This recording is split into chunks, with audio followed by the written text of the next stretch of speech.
देखिए, बहुत फर्क साफ है। फर्क साफ है।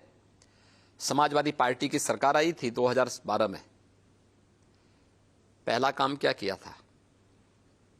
उस समय के मुख्यमंत्री ने पहला कार्य किया था, अयोध्या में राम जन्मभूमि पर आतंकी हमला करने वाले, गोरखपुर में सीरियल ब्लास्ट करने वाले, सीआरपीएफ कैंप पर रामपुर में हमला करने वाले,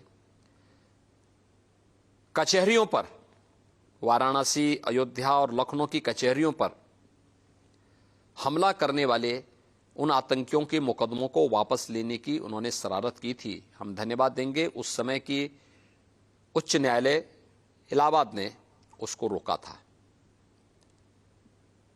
रोक लगाई थी। और हमारी सरकार जब आई 2017 में, हमने एक दिन 3 फैसले किए। पहला, बेटियों की सुरक्षा के लिए एंटी रोमियो स्क्वाड का हर थाने में गठन होना। हमारी सरकार का उसी के साथ फैसला था 86 लाख किसानों का 36,000 करोड़ रुपए के कर्ज माफी का कार्यक्रम। हमारी सरकार का तीसरा फैसला था अवैध बूचड़खानों को बंद होना। महिला सुरक्षा महत्वपूर्ण है और स्वाभाविक रूप से प्रथम फेज में जाति, मत, मजहब की सीमाओं को तोड़ करके माताओं, बहनों ने, बेटियों ने भारतीय जनता पार्टी के सुरक्षा के इस एजेंडे को मुक्त कंठ से स्वीकारा है, उसकी प्रशंसा की है और भारतीय जनता पार्टी के पक्ष में अपना समर्थन और आशीर्वाद दिया है। अखिलेश जी के खानदान के खिलाफ आय से अधिक संपत्ति का मामला है। क्या ये बीजेपी की सरकार के समय हुआ था? ये तो 2013 में तो बीजेपी की गवर्नमेंट भी नहीं थी, न सेंट्रल में न स्टेट में। इनके खिलाफ बहुत सारे मामले और भी हैं। क्या ये बीजेपी के कारण हुआ है? इसका एक पक्ष तो ये है। दूसरा पक्ष,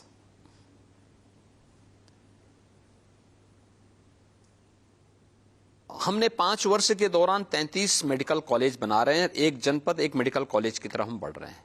1 करोड़ युवाओं को हम लोग टैबलेट और स्मार्टफोन दे रहे हैं। 2 लाख कन्याओं का हम लोगों ने मुख्यमंत्री सामूहिक विवाह योजना के अंदर शादी करवा दिया है। 1 करोड़ गरीबों को वृद्धावस्था पेंशन, विधवा पेंशन और दिव्यांगजन पेंशन दे रहे हैं। ये कनेक्टिविटी बेहतर की है। प्रदेश के रेवेन्यू को बढ़ाया गया है। ये पैसा पहले कहां जाता था? क्या ये सच नहीं है कि यही गरीबों का पैसा, यही विकास का पैसा इनके इत्र वाले मित्र के पास चला जाता था? और आज जब जांच एजेंसियों ने इस बात की जांच करके पूरी पुख्ता व्यवस्था कर दी कि इत्र वाला मित्र तो प्रदेश में दीमक की तरह पूरा सूस रहा था, गरीब बेचारा भूखों मर रहा था, किसान बेचारा आत्महत्या कर रहा था, और इनके इत्र वाले मित्र मालोमाल करके उत्तर प्रदेश की कमाई को विदेशों में ठिकाना लगा रहे थे। तो एजेंसियों का काम क्या है? यही तो काम है कि इस अवैध और अनैतिक कमाई को फिर से सरकार के खजाने में जमा करें और उस पर कार्रवाई करें। चुनाव से ठीक पहले? चुनाव के पहले नहीं, पहले भी होते रहे हैं। ये लगातार चल रहे हैं, एक लंबी प्रक्रिया है। मुझे एक बात बताइए, उत्तर प्रदेश में चुनाव चल रहे हैं, फर्स्ट फेज का चुनाव संपन्न हुआ ना? शांतिपूर्ण तरीके से हुआ है ना? कहीं हिंसा हुई? नहीं तो यहां दंगे होते थे, अराजकता फैलती थी, गुंडागिर्दी चरम पर चलती थी। ये होता था ना? मैं पूछना चाहता हूं, क्या बंगाल में इतने शांतिपूर्ण तरीके से चुनाव होते हैं? अभी बंगाल में विधानसभा के चुनाव थे, भारतीय जनता पार्टी के कार्यकर्ताओं पर कितना बर्बर अत्याचार हो रहा था। वहां पे बूथ कैप्चर किए जा रहे थे, अराजकता चरम पर थी, सैकड़ों लोग मारे गए थे। और केरल में भी ऐसे हुआ था। हिंसा, राजनीतिक हत्याएं जितना इन दोनों राज्यों में हुई हैं, कहां हुआ है? यूपी में शांतिपूर्ण तरीके से चुनाव चल रहे हैं। और ये लोग जो बंगाल से आकर के यहां फिर अराजकता फैलाने की बात कर रहे हैं, इसके प्रति जनता को अलर्ट करने के लिए आवश्यक था कि सावधान, जो सुरक्षा मिली है,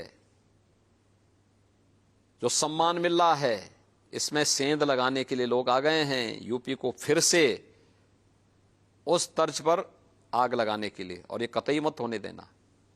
ये मेरा दायित्व था, हमने अलर्ट कर दिया।